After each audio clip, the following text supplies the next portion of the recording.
Halo sobat, sedulur semuanya. Selamat datang di channel YouTube favorit Anda, channel Terkini News. Kali ini kami akan menyampaikan berita terbaru, berita politik, berita olahraga, maupun berita selebriti. Semoga berita yang kami sampaikan bermanfaat. Jangan lupa ya guys, like, share, dan subscribe-nya agar tidak ketinggalan berita terbaru dari kami. Terima kasih. Salam NKRI, salam sejahtera. Wapres Maruf Amin bantah istana intervensi verifikasi parpol peserta pemilu. Tribunnews.com, Jakarta, Wakil Presiden KH Maruf Amin membantah kabar yang menyatakan bahwa pihak istana melakukan intervensi dalam verifikasi partai politik peserta pemilu 2024. Dugaan itu sebelumnya diungkap oleh Koalisi Masyarakat Sipil Kawal Pemilu Bersih dalam rapat di Komisi 2 DPR. Selama ini, menurut Maruf, pihak istana kerap mendapatkan tudingan melakukan intervensi. Saya kira sudah dijawab oleh Presiden, istana, enggak ada itu, hanya kalau terjadi apa-apa alamatnya ke istana, padahal istana tidak pernah ikut campur ya, tutur Maruf di Istana Wapres, Jalan Medan Merdeka Selatan, Jakarta, Kamis, 12 Januari 2023. Maruf mengatakan penyelenggaraan pemilu merupakan kewenangan dari Komisi Pemilihan Umum, KPU. Sehingga pemerintah tidak bisa melakukan intervensi terhadap penyelenggaraan pemilu. Itu Presiden sudah menegaskan tuh nggak ada intervensi istana, itu kewenangan KPU. Itu penuh soal pemilu sudah ada lembaganya dan kalau ada yang merasakan ada badan pengawasnya itu disampaikan, kata Maruf. Diberitakan sebelumnya Komisi 2 DPR RI menggelar rapat dengar pendapat, RDP, dengan Koalisi Masyarakat Sipil Kawal Pemilu Bersih, Rabu, 11 Januari 2023.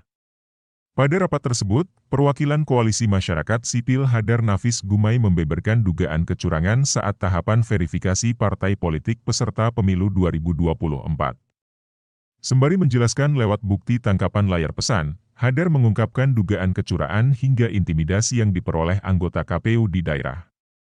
Itu memuat ini adalah untuk Partai Gelora yang tadi dilakukan sekitar tanggal 5 tanggal 6 sekian banyak di 24 provinsi. Sekian banyak yang belum memenuhi syarat, kata Hadar di ruang rapat Komisi 2 DPR, Senayan, Jakarta. Kemudian yang di bagian kanan itu di gambar 5 ditulis, mohon dibantu. Jadi ini ada permintaan atau instruksi atau desakan tetapi kemudian menarik dijawab dan, apa ini tidak berbahaya bagi lembaga KPU, imbuhnya.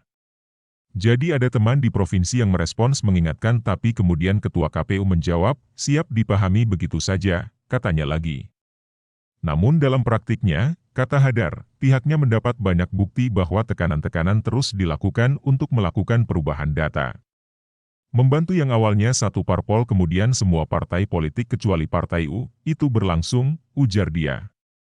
Kemudian, Hadar juga mengungkapkan keresahan yang dirasakan anggota KPU di daerah lewat tangkapan layar pesan yang ditampilkan di layar. Dari situ, dia menyebut sejumlah nama dalam dugaan kecurangan tahapan verifikasi parpol. Ini adalah komunikasi antar anggota KPU provinsi yang resah tapi bagian ini yang penting. Di sini satu anggota dari satu provinsi menceritakan barusan Pak Idam telepon saya, setelah bicara dengan Pak Idam dioper ke Pak Agus, yang isinya pertama saat ini mereka sedang duduk bersama Pak Idam, Pak Agus, Pak Derajat Pak Sekjen sambil berkomunikasi Pak Hashim yang sedang ada di Padang, ucapnya. Kedua, sesaat lagi Sekjen akan memerintahkan Sekretaris Provinsi agar komunikasi dengan admin Sipol di beberapa kabupaten kota untuk MS-kan Partai Gelora, imbuhnya. Mendengar penjelasan dari Hadar, pimpinan rapat yakni Ketua Komisi 2 DPR Ahmad Doli Kurnia meminta rapat tersebut menjadi tertutup. Hal itu dikarenakan dugaan kecurangan yang menyebut nama-nama dalam institusi penyelenggara pemilu. Saya kira mohon maaf karena ini menyebutkan terkait dengan beberapa pihak yang tentu perlu dikonfirmasi saya kira rapat kita alihkan ke tertutup, soalnya ini sebut nama-nama institusi perlu dikonfirmasi, kata Doli. Terima kasih telah mengunjungi channel kami, semoga bermanfaat, salam sejahtera selalu, jangan lupa like, komen dan subscribe-nya.